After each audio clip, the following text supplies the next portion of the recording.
حضرت عائشہ صدیقہ رضی اللہ تعالیٰ عنہ فرماتی ہیں ایک عورت تھی اور اسے نبی پاک صلی اللہ تعالیٰ علیہ وسلم نے وہ کلمہ پڑھ کے مسلمان ہوئی، مدینہ طیبہ آ گئی تو حضور نے مسجد نبوی شریف میں اس کے لیے مکان،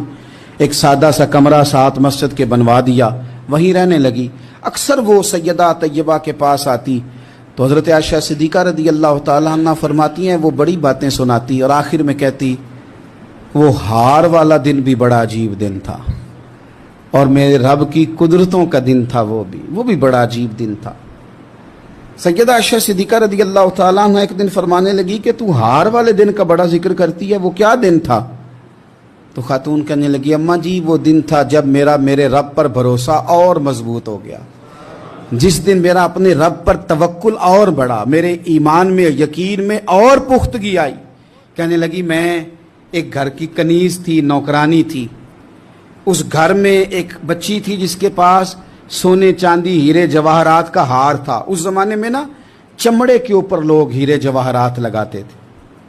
کئی دفعہ سرخ رنگ کے چمڑے پہ لگائے جاتے تھے، وہ بچی پہنتی تھی تو کہتی ہوں بچی کے اس نے اتار کے رکھا یا اس سے گرا وہ ہار تو چیل اسے اٹھا کے لے گئی گوشت سمجھ کے اور میرے سامنے اٹھا کے لے گئی۔ گھر والوں نے مجھ سے پوچھا، یہ بخاری میں موجود ہے، گھر والوں نے پوچھا مجھ سے کہ وہ ہار کہاں ہے تو میں نے کہا چیل اٹھا کے لے گئی۔ گھر میں کچھ چوری ہو جائے تو سب سے پہلا الزام کس پہ لگتا ہے؟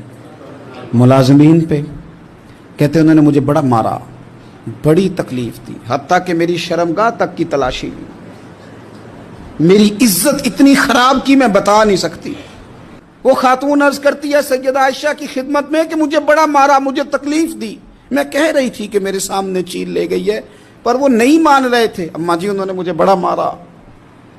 حضرت عائشہ صدیقہ کہتی ہیں پھر کیا ہوا؟ کہنے لگی اماں جی جب کوئی میرا مددگار نہ رہا، مجھے تکلیف دے رہے تھے، رسوا کر رہے تھے تو میں نے اپنے رب سے مدد چاہی، میرے رب کی طرف میں نے توجہ کی، میں نے کہا مالک اب تو ہی میرا مددگار ہے۔ کہتی ہے وہ مجھے مار رہے تھے تو وہ چیل جو ہار لے گئی تھی وہی لے کے واپس آ گئی اور ہمارے سروں کے قریب لا کے اس نے جب اس ہار کو پھینکا وہ مجھے چھوڑ کے سائیڈ پہ ہوئے، وہ میری بے گناہی جان گئے، لیکن آپ کو بتاؤں اس دن سے میرا اپنے رب پر یقین اور بڑھ گیا۔ مجھے سمجھ آ گئی کہ جب انسان پورا ٹوٹ جاتا ہے